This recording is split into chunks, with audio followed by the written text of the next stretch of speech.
ലക്ഷ്മിയും വരൂ.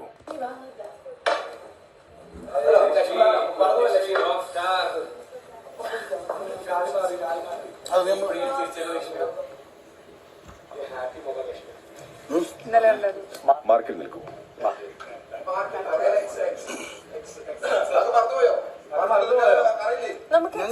സിനിമയെ കുറിച്ച് പറയാം. അപ്പൊ ഞാൻ സ്റ്റാർട്ട് ചെയ്തിട്ട് ഹാൻഡ് ഓവർ ചെയ്യാം ഓരോരുത്തർക്കായിട്ട്. അപ്പൊ mid night in Mullankolli September 12 കേരളത്തിലെ എല്ലാ പ്രേക്ഷകരുടെ മുന്നിലേക്കും സെപ്റ്റംബർ 19 GCCയിലുള്ള പ്രേക്ഷകരുടെ മുന്നിലേക്ക് എത്തുകയാണ്. ബാബു ജോൺ എന്ന് പറയുന്ന സംവിധായകന്റെ രചനയിലും സംവിധാനത്തിലും വന്ന സിനിമയാണ്. ഞങ്ങൾ 4 പേരെയും കൂടാതെ ഞങ്ങളുടെ പ്രൊഡ്യൂസറുടെ മകൾ കൃഷ്ണപ്രിയ കൂടി അഭിനയിച്ചേക്കുന്ന അതുൽ, നവാസ് പള്ളിക്കുന്ന്, ഇങ്ങനെ പിന്നെ മറ്റേ നമ്മുടെ കോട്ടയം നസീർ ജാഫ്രിഡിക്ക് തുടങ്ങിയ ജോയ് മാത്യുവിനെ പോലുള്ള മറ്റുള്ള സീനിയർ ആർട്ടിസ്റ്റുകളൊക്കെ ഉള്ളൊരു സിനിമയാണ്. ഒരു സൈക്കോ ത്രില്ലർ ജോണറിൽ പെടുത്താൻ പറ്റുന്ന ഒരു സിനിമ. അതിൽ ഞാൻ അഭിനയിച്ചേക്കുന്നത് കഥയിലെ ഒരു വളരെ കേന്ദ്ര കഥാപാത്രമായിട്ട് വരുന്ന ഒരു പ്രധാനപ്പെട്ട വേഷമാണ്. അഭിഷേക് അതിനകത്തൊരു ലീഡ് വേഷമാണ്. അഭിഷേക് ലക്ഷ്മിയൊക്കെ അടങ്ങുന്ന ഒരു ടീമാണ് പടത്തിനെ ലീഡ് ചെയ്യുന്നത്. പ്രത്യേകിച്ച് പടത്തെക്കുറിച്ചിട്ട് ഡീറ്റെയിൽസ് ആയിട്ടൊന്നും പറയാനൊന്നും തോന്നില്ല. എന്തായാലും നമുക്ക് കണ്ടു തന്നെ കാണാൻ കിടക്കുന്നത് നമ്മൾ പറഞ്ഞു ഉളവാക്കുന്നില്ല. അപ്പോൾ എൻ്റെ ഭാഗത്തുനിന്ന് ഞാൻ എല്ലാവരുടെ അടുത്തും റിക്വസ്റ്റ് ചെയ്യുകയാണ്, 12 പോയി സിനിമ കാണണം. ഇന്നലെ വരെ സപ്പോർട്ട് ചെയ്തവരെ ഞങ്ങളെ സപ്പോർട്ട് ചെയ്യണം. അതോടൊപ്പം ബിഗ് ബോസിന്റെ ടീമിനും ഏഷ്യാനെറ്റിനും ലാലേട്ടനും ഹൃദയത്തിൽ നിന്നുള്ള ഒരു നന്ദി ഒരിക്കൽ കൂടി അറിയിക്കുകയാണ്. കാര്യം ഒന്നും അല്ലാതിരുന്ന എന്നെ ഞാനാക്കി മാറ്റിയ ബിഗ് ബോസ് കുചേലൻ ശ്രീകൃഷ്ണനെ കണ്ടിട്ട് വന്നു എന്ന് ഞാൻ കുറച്ച് മുമ്പ് ബിഗ് ബോസിനോട് പറഞ്ഞു. അതേ രീതിയിൽ ലൈഫിൽ ഉണ്ടായി പ്രകാശൻ്റെ ഒപ്പം അങ്ങനെ ഒരു ചെറിയ പുസ്തകം എഴുതി പിന്നീട് സിനിമയിൽ എഴുത്തുകാരനായി സംവിധായകനായി ഇപ്പം ബിഗ് ബോസ് വിന്നറിന് ശേഷം അടുത്തൊരു ചൂടുകൂടി വെക്കുകയാണ്. അപ്പോൾ അതുകൊണ്ട് തന്നെ ഈ ഒരു പ്ലാറ്റ്ഫോമിൽ നിന്നുകൊണ്ട് തന്നെ ആവട്ടെ എല്ലാ പ്രേക്ഷകരുടെ സ്നേഹവും നന്ദിയും അവരോടൊക്കെ ഒരു വലിയ നന്ദിയൊക്കെ പറഞ്ഞുകൊണ്ട് 12 വരുന്ന ഞങ്ങളുടെ ഈ ചെറിയ സിനിമയെ സപ്പോർട്ട് ചെയ്ത് ഞങ്ങളെയൊക്കെ കൂടുതൽ മുന്നോട്ട് നയിക്കാൻ പ്രേരിപ്പിക്കട്ടെ. നിങ്ങൾ ഓരോരുത്തർക്കും ഈ ഒരു അവസരത്തിൽ നന്ദി അറിയിക്കുകയാണ്. അപ്പോൾ എല്ലാവർക്കും നന്ദി. പോയി കാണുക. ഇതാണ് എൻ്റെ ഭാഗത്ത് പറയാനുള്ളത്. ബാക്കി ഞങ്ങൾക്ക് ഡബിൾ സന്തോഷമുണ്ട്. കാരണം നിങ്ങളുടെ ടീമിലത്തെ ഒരു അംഗം ഇപ്പൊ ബിഗ് ബോസിലുണ്ട്. അപ്പൊ അതിന്റെ ഒരു സന്തോഷം. റിലീസിന്റെ സമയത്ത് ലക്ഷ്മിയുടെ ആവശ്യം ഉണ്ടെങ്കിൽ ലക്ഷ്മി പ്രമോഷന്റെ ഭാഗമാണ് ഞാൻ. അല്ല നമ്മളെ സിനിമ എപ്പോഴും നമ്മളെ മാസ്റ്റർ കണ്ടപ്പോ തന്നെ തോന്നി ഓ പൊളി. അതാ ആ മറ്റു വലിയ പടങ്ങളോടുള്ള വലിയ ഫൈറ്റ് ഇല്ല, പക്ഷെ അദ്ദേഹം ചെയ്തു എന്നൊക്കെ ഉള്ളൊരു സന്തോഷം. വലിയ പടങ്ങൾ ചെയ്യുന്നത് പുള്ളിനെ കാണാൻ പറ്റും. അതുകൊണ്ട്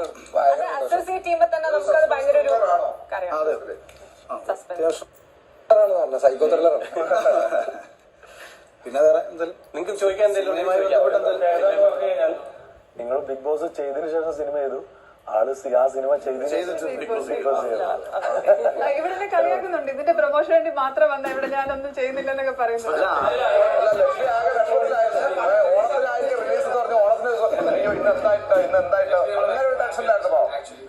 ഞാൻ പറയുന്നത് റിലീസിന്റെ സമയത്ത് എല്ലാരും ഇതിനകത്ത് ലക്ഷ്മിക്ക് കിട്ടിയൊരു ഭാഗ്യമാണ്. ലക്ഷ്മി ആ സിനിമ കഴിഞ്ഞ് ബിഗ് ബോസ് വരുന്നു, ഞങ്ങൾ പ്രൊമോഷന് ബിഗ് ബോസിൽ വരുന്നു. നമ്മുടെ 3 വർഷത്തെ പ്രേക്ഷകരെ പിടിക്കുക. ആർക്കും പരാതിയില്ല. നിങ്ങൾ എന്തെങ്കിലും ചോദിക്കൂ. ഒരു 5-6 ചോദ്യം ചോദിച്ചാൽ നമുക്ക് ഇതിലൊരു കാര്യം പറയാനുണ്ട്. ഫസ്റ്റ് ഈ ക്യാരക്ടർ സെറീന ചെയ്ത ക്യാരക്ടർ ചെയ്യാൻ ഇതിനകത്ത് ഒരാളെ അപ്രോച്ച് ചെയ്തിട്ടുണ്ടായിരുന്നു. കാസ്റ്റിംഗ് മാറിയോണ്ടാണ്. ആർക്കെങ്കിലും ഗസ് ചെയ്യാൻ പറ്റുമോ?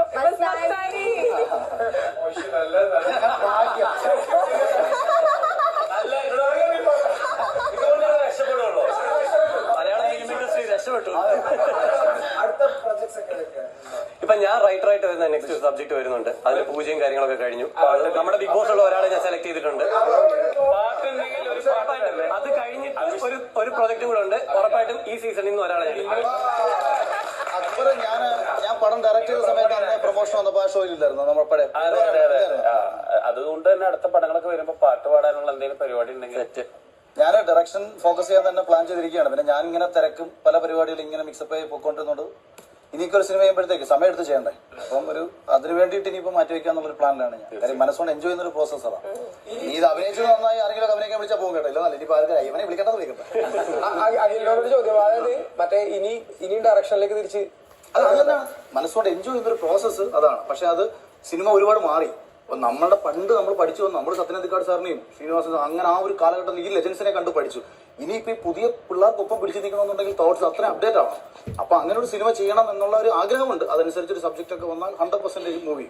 അതാണ് ഇനിയുള്ള എന്റെ ഒരു ആഗ്രഹം. അല്ലെങ്കിൽ മുന്നോട്ട് അടുത്ത അതേപോലെ ഒരു കാര്യമുണ്ട്, ലൊക്കേഷൻ ഒക്കെ എവിടെയായിരുന്നു? അതുപോലെ കണ്ണൂരായിരുന്നു. ഒരു ഹൈ റേഞ്ച് അങ്ങനെയൊക്കെയാണോ? ഞങ്ങൾക്ക് ആ ട്രെയിലർ കണ്ടപ്പോ ഒരു ഹൈ റേഞ്ചിന്റെ ഒരു അവിടെ ഷൂട്ട് ചെയ്ത ലാസ്റ്റ് മൂവി ഇതായിരിക്കും. ഇത് കഴിഞ്ഞിട്ട് ഇപ്പൊ ഷൂട്ടിങ്ങിന്റെ ഇത് കൊടുക്കുന്നില്ല. ബാഹുബലിയുടെ ഒക്കെ ഫൈറ്റ് ഒക്കെ ഷൂട്ട് ചെയ്ത ഒരു ഏരിയ ആയിരുന്നു, ഫോറസ്റ്റ് ഏരിയ ആയിരുന്നു. ഈവനിങ് ഒരു 6 ഒക്കെ കഴിയുമ്പോൾ അവിടെ ആനയൊക്കെ വരും. ഞങ്ങൾ പടക്കമൊക്കെ പൊട്ടിച്ചിട്ടൊക്കെ ആയിരുന്നു ഷൂട്ട്. നമ്മള് രാത്രി ഷൂട്ട് ചെയ്യുന്ന ഞാനും ലക്ഷ്മി ജീപ്പിന്റെ സീൻസ് ഒക്കെ ഉണ്ടായിരുന്നു. അപ്പൊ ആനയൊക്കെ വരുന്ന പറഞ്ഞ് പോലീസുകാർ ഓടിക്കും, നമ്മൾ വണ്ടി എടുത്തോണ്ട് ഓടും. ഞങ്ങൾക്ക് ആ ഒരു ഫീല് കിട്ടി. പിന്നെ ഏറ്റവും വലിയ കാര്യം അവിടെ രാജവെമ്പാലെ തുറന്നു വിടുന്ന ഒരു സ്ഥലമായിരുന്നു.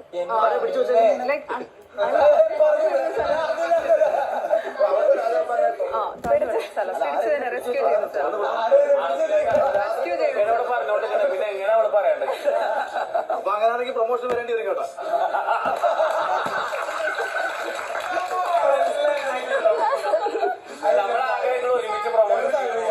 ഞങ്ങളെ 2 സിനിമ എനിക്കൊന്ന് ഹോട്ട്സ്റ്റാർ എടുത്തേക്കുന്ന പടവും തോന്നുന്നു റോന്ത്.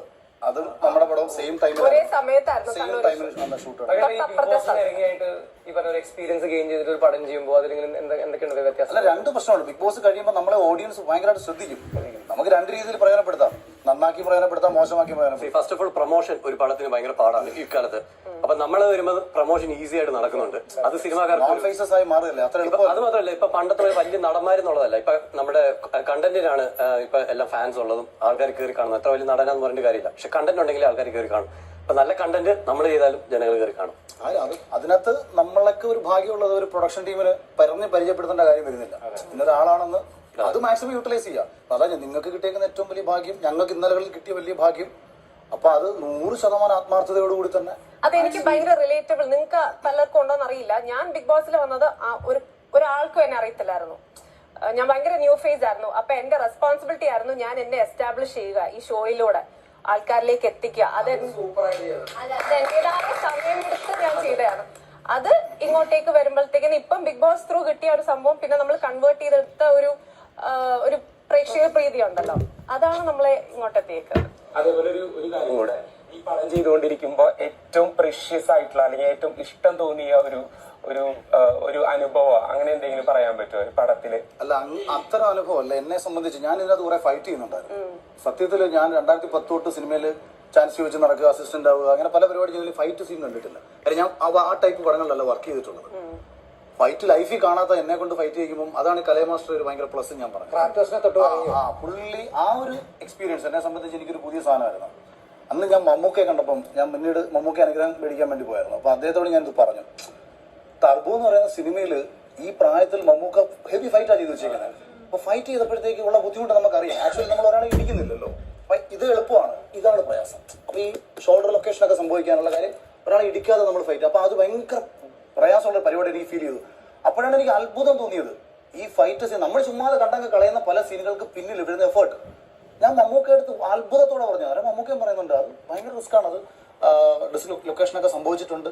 ഇതൊക്കെ കഴിഞ്ഞിട്ടാണ് പ്രേക്ഷകരിൽ ഒരാൾ പടം കണ്ടിട്ട് ഒരു ആക്ഷേപം പറഞ്ഞിട്ട് പോകുന്നത്. ഇതിന്റെ പിന്നിൽ ഭയങ്കര വലിയ പ്രയാസം. അത് ഈ പറഞ്ഞൊരു സംഭവം എനിക്ക് ഫീൽ ചെയ്തു. അഭിഷേകിനോട് ഒരു ക്വസ്റ്റ്യൻ. കാര്യം ബിഗ് ബോസിൽ ഞാൻ കണ്ടതിൽ വെച്ച് ഏറ്റവും കൂടുതൽ ആക്ടിങ്ങിനോട് ഒരുപാട് പാഷനായിട്ട് വന്നൊരു വ്യക്തിയാണ്. കഴിഞ്ഞ സീസണിൽ ഞാൻ കണ്ടതിൽ ഞാനത് വാച്ച് ചെയ്തൊരു വ്യക്തിയാണ്. അപ്പൊ ഈ ബിഗ് ബോസ് സീസൺ കഴിഞ്ഞിറങ്ങിയതിന് ശേഷം എങ്ങനെയായിരുന്നു ഈ ഒരു മൂവിയിലേക്കുള്ള ഒരു ജേർണി? ഈ ഇപ്പൊ പറഞ്ഞില്ലേ, ഇതുപോലെ ശ്രദ്ധിച്ച ഒരുപാട് പേരുണ്ട്. അതാണ് ഈ പ്ലാറ്റ്ഫോമിന്റെ ഏറ്റവും വലിയ ഗുണം. ഇത് പലരും ശ്രദ്ധിച്ചു. അപ്പൊ ഇറങ്ങി കഴിഞ്ഞപ്പോൾ എനിക്ക് 3-4 ഓഫേഴ്സ് വന്നു. അതിനകത്ത് ഒരു ഓഫറാണ് ഞാൻ സെലക്ട് ചെയ്തത്. ഇത് കൂടാതെ എനിക്കിപ്പോ അടുത്തൊരു മൂവി ഞാൻ പറഞ്ഞു റൈറ്ററായിട്ട് ഞാൻ സ്റ്റാർട്ട് ചെയ്തൊരു മൂവി, അത് ഞാൻ ആക്ട് ചെയ്യുന്നുണ്ട്. ബിഗ് ബോസ് ഞങ്ങളുടെ സീസണിൽ തന്നെ ഒരാൾക്ക് അവസരമുണ്ട്. അത് എനിക്ക് ഭയങ്കര ഈസി ആയിട്ട് ഓണാക്കാൻ പറ്റി. ഒരാൾക്ക് സിനിമ ഓണാക്കാൻ പറ്റുന്നത് ഭയങ്കര പാടാണ്. അതേ സമയത്ത് ഞാൻ റൈറ്ററായിട്ട് ഒന്നും എനിക്ക് പ്രൊഡ്യൂസറിനെ പോയി കാണാൻ എനിക്ക് പ്രൊഫൈൽ ഉണ്ട്. ബിഗ് ബോസ് 3rd റണ്ണർ-അപ്പ് എന്ന് പറയുമ്പോൾ നമുക്ക് പ്രൊഫൈൽ ഉണ്ട്. ആ പ്രൊഫൈൽ ഈസി ആയിട്ട് എനിക്ക് കയറി ചെല്ലാൻ പറ്റി. കഥ പറഞ്ഞു, ഇഷ്ടപ്പെട്ടു, അവർ അടുത്ത സെലക്ട് ചെയ്തു. അങ്ങനെ ഇറ്റ്സ് വെരി ഈസി. ഇപ്പൊ നിങ്ങൾ ഇവിടെ ഇറങ്ങുമ്പോൾ നിങ്ങൾക്ക് മനസ്സിലാവും ഈസിയാണ്. പക്ഷെ അതിന് കോൺടാക്ട്സും കുറച്ച് കഷ്ടപ്പാടുണ്ട്. പക്ഷെ ഞാൻ അങ്ങനെ എനിക്ക് അത് കഴിഞ്ഞ് ഞാൻ 3-4 പ്രോജക്ട്സ് ഇപ്പൊ ഞാൻ കമ്മിറ്റ് ചെയ്തിട്ടുണ്ട്. എനിക്ക് ഓരോന്ന് ലൈനപ്പിലുണ്ട്.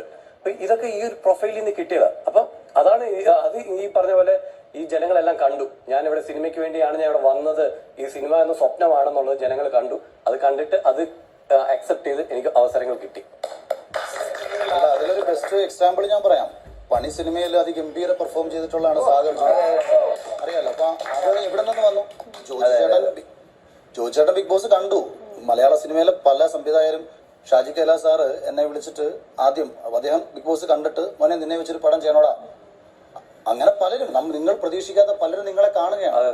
അതാണ് നിങ്ങൾ മനസ്സിലാക്കേണ്ടത്. ഇപ്പൊ പലപ്പോഴും ലാലേട്ടൻ പറയുന്നുണ്ട്, ബിഗ് ബോസ് പറയുന്നുണ്ട് നിങ്ങളെ പ്രേക്ഷകർ കാണുന്നു എന്ന്. എത്രത്തോളം ആത്മാർത്ഥമായിട്ട് നിങ്ങൾ ഉൾക്കൊള്ളുന്നു എന്ന് എനിക്കറിയത്തില്ല. പക്ഷെ അത് ആത്മാർത്ഥമായിട്ട് ഉൾക്കൊള്ളണം. നമ്മൾ പ്രതീക്ഷിക്കാത്ത പലരും കാണും.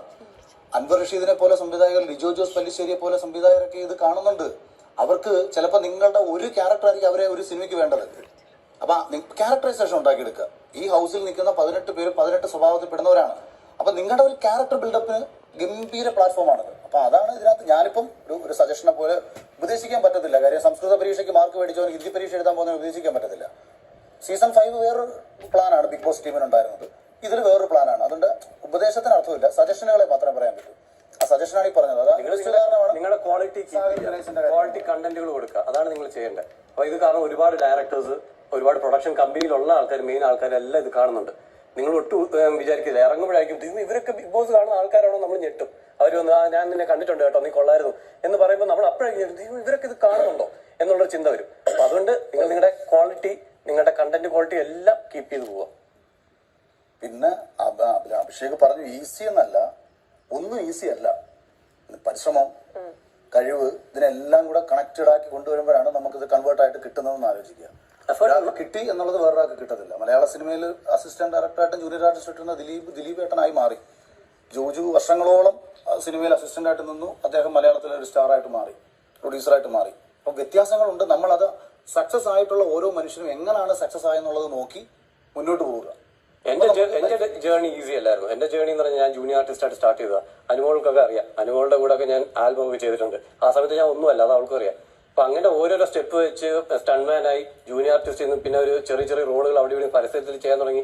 അവളുടെ കൂടെ ഞാനൊരു അഡ്വർടൈസ്മെന്റ് ചെയ്തു.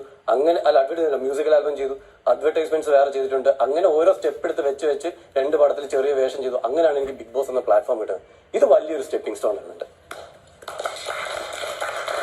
ഇവനെ നമുക്ക് വേണം എന്ന് പുറത്ത് പറയുന്നത് പോലെ തന്നെ ഇവനെ അടുപ്പിക്കരുത് എന്ന് പറയുന്നത് സംഭവിക്കും. ശ്രദ്ധിക്കുക, അതിഥികൾക്ക് തിരികെ പോകാൻ സമയമായി. പ്രധാനവാതിലൂടെ പുറത്തേക്ക് വരാം. എല്ലാവരും അവരെ യാത്രയാക്കും. ഒരിക്കൽ കൂടി താങ്ക് യു സോ മച്ച്. അതുപോലെ ഈ ഒരു ഷോ മികച്ച രീതിയിൽ കൊണ്ടുപോയിക്കൊണ്ട് ഇതിന്റെ സ്പോൺസേഴ്സ് ആണ്. മൈജി ഉൾപ്പെടുന്ന ഇതിലെ എല്ലാ സ്പോൺസേഴ്സിനും എന്റെ വക ഒരു നന്ദി കൂടെ പറയുകയാണ്.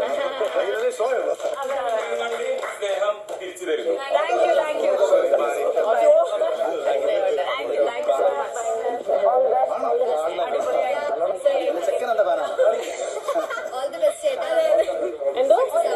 അല്ല, മോള് നിന്നെ കണ്ടോണ്ടിരിക്കുക. അവളെങ്ങാനും ഇതാണ് കയറി പോകുന്നു. തീർച്ചയായിട്ടും അപ്പൊ എന്തായാലും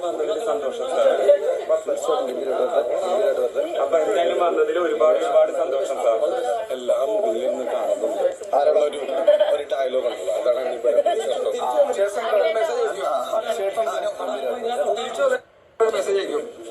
കാണാൻ നമുക്ക്. കഴിഞ്ഞ സീസൺ കഴിഞ്ഞ അഭിഷേക് എന്നെ വന്ന് കാണുകയാണ്. അവൻ കഴിഞ്ഞ മെസ്സേജ് അയക്കുക. ഞാൻ സമയം ഇന്നലെ ഭയങ്കര ഇൻസ്പിറേഷൻ. ഇവിടെ വരാൻ കാരണം പറഞ്ഞ ഡയലോഗാണ്. സിഗരറ്റ് റൂം കൂടി കണ്ടിട്ട് പോയാൽ എന്നാ ബിഗ് ബോസ് ഞങ്ങൾ എന്തായാലും വന്ന സ്ഥിതിക്ക് ഒരു സിഗരറ്റ് കുറെ നാള് ശേഷം ബിഗ് ബോസ് വരുന്നതിന് വെറും 4 മാസം മുന്നേ സിഗരറ്റ് വലി തുടങ്ങിയ ആളാണ്. ഇവിടെ വന്നിട്ടാണ് വലി കൂടിയത്. പിന്നെ ഇറങ്ങിയിട്ട് നിർത്തി. ഒരു സിഗരറ്റ് വലിക്കാടി.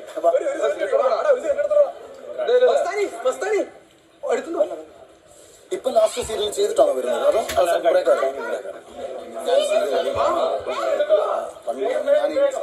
2000 മുതൽ TV വെക്കാറില്ല. അധികം നിങ്ങളൊക്കെ എനിക്കെല്ലാം അറിയാം. അല്ലാണ്ട് വിൽക്കാരെ കണ്ടാലും എനിക്കറിയാം. കാണാത്തുണ്ട് കേട്ടോ.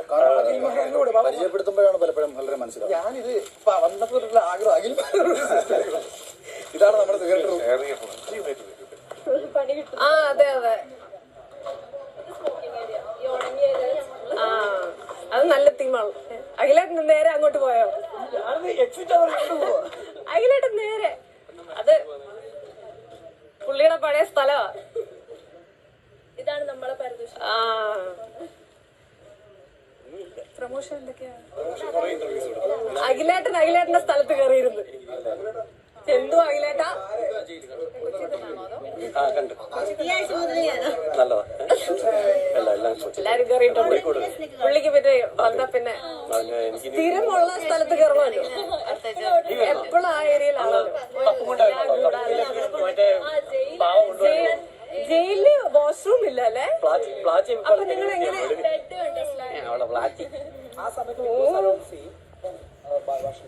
ആണോ? ശരിക്കും ഏടിന്റെ പണി തന്നെയാ ലാൻഡിങ് ആയിട്ട് കിടന്നുറങ്ങാനൊക്കെ. ചിലപ്പോ അത് തുറക്കില്ല. അപ്പൊ നമ്മള് ഭയങ്കര കഷ്ടപ്പാടാണ്. ഇമോഷൻസ് ഉണ്ടാവണം. എപ്പോഴും ഞാൻ പറയുന്നത് നിങ്ങൾ പ്രേക്ഷകരുമായിട്ട് ഇമോഷണലി കോണ്ടാക്ട് ഉണ്ടാക്കണം. അപ്പോഴാണ് അവർ നമ്മളെ സ്നേഹിക്കുന്നത്. ഇപ്പൊ എന്നെ ഏതെങ്കിലും നിങ്ങൾ ഇഷ്ടപ്പെട്ടെങ്കിൽ ഇയാൾ നല്ലൊരു സുഹൃത്തെന്നോ ഇയാൾ നല്ലൊരു ജ്യേഷ്ഠനെന്നോ അനിയനെന്നോ മകനോ ഇങ്ങനെ ഒരുപാട്. അപ്പൊ അതാണ് ഈ ഹൗസിന്റെ പ്രത്യേകത. ഈ ഹൗസ് പുറത്തുള്ള ഹൗസാണ്. ഓരോ വീടുമാണ് ബിഗ് ബോസ്. അപ്പൊ അവരുടെ വീട്ടിലുള്ള ഒരാളെ പോലെ നിങ്ങളെ ഫീൽ ചെയ്ത് തുടങ്ങുമ്പോഴത്തേക്കാണ് അവർ ആത്മാർത്ഥമായി നിങ്ങളെ സ്നേഹിക്കുന്നത്. അപ്പൊ എല്ലാം വേണം. ഞാൻ പറഞ്ഞത് അടിയും വഴക്കും ഒക്കെ ഉണ്ടാക്കുന്നതിനോടൊപ്പം റീസൺസ് ഉണ്ടാവണം. നമ്മളെപ്പോഴും ഒരു വഴക്കിനൊരു കാരണം വേണം.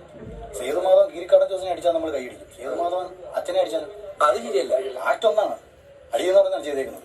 പക്ഷെ എന്തിന് എന്നുള്ള ചോദ്യത്തിനാണ് ജനങ്ങൾക്ക് ഇഷ്ടപ്പെടുന്നത്. എല്ലാം വേണം. ഒരു വീട്ടിനുള്ളിൽ ഉണ്ടാവുന്ന എല്ലാ ഇമോഷൻസും കൂടെ ഉണ്ടാവണം. അതേസമയം നമ്മൾ നിൽക്കുന്ന ഒരു മത്സരത്തിലാണ്. മത്സരത്തിന്റെ ബേസിൽ സർവൈവൽ ഓഫ് ദ ഫിറ്റസ്റ്റ് ആണ്. ഇവിടെ സർവൈവ് ചെയ്യാൻ വേണ്ടിയിട്ട് എന്ത് ചെയ്യാൻ നിങ്ങൾ ഓരോരുത്തരും ചിന്തിക്കണം. അതിന് നിങ്ങളല്ലാതെ ആവുകയും വേണ്ട. പ്രേക്ഷകർക്ക് മനസ്സിലാവും. അതെല്ലാം ഞാൻ പറഞ്ഞത് ഞാൻ പുറത്തെ കാര്യങ്ങളോ അകത്തെ കാര്യങ്ങളോ ഒരു ഷോ എന്ന് പറയുമ്പോൾ ഇത്രയും ഹ്യൂജ് ഇൻവെസ്റ്റ്മെന്റ് നടത്തി ഈ ഒരു ഷോ എടുക്കുമ്പോൾ അവർ നിങ്ങൾ എക്സ്പെക്ട് ചെയ്യുന്നുണ്ട്. ഓഡിയൻസ് എക്സ്പെക്ട് ചെയ്യുന്ന ഒരു സാധനമുണ്ട്. അപ്പൊ അതിലേക്ക് വരുമ്പോഴത്തേക്ക് ഇതെന്താ പറയുക, എന്റെ ഒരു സന്തോഷം. ഞാൻ എപ്പോഴും പറയും എന്നെക്കാളും മികച്ചൊരു വിന്നർ ഓരോ സീസണിൽ ഉണ്ടാകുമ്പോഴേ നമുക്ക്